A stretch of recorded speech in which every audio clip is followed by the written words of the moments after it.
School விட்டு 3 பேர் வந்தானுங்க. நான் வந்து நல்லா தூங்கிட்டு இருந்தேன். இங்கே பார்த்தீங்களா இப்படி தான் சத்தம் போடுவானுங்க. இப்படி தான் அடுத்தால ஒருத்தன் இருக்கான் பாருங்க. கதவுல ஆடிட்டு இருக்கான் பாருங்க. ஒரு சொன்ன வச்சு கேட்க மாட்டான்.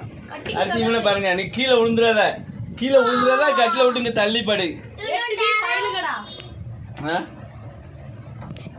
இப்ப குளிக்க போகணுமா வேண்டாமா?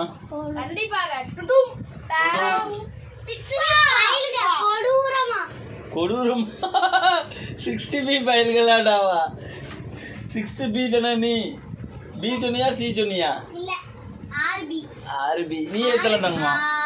நீ சொல்லுடி செல்லக்குட்டி. ஏன் மேல ஒரு பல்லு போயிட்டு கீழே ஒரு பல்லு போயிட்டு செல்லக்குட்டிக்கு? சரி, வீடியோ தொடர்ந்து பாருங்க. நாங்க வந்து ஆத்துக்கு குளிக்க போறோம். என்னம்மா? வீடியோ பிடிச்சா லைக் பண்ணுங்க, கமெண்ட் பண்ணுங்க, மறக்காம எல்லாம் உளுந்துடாத.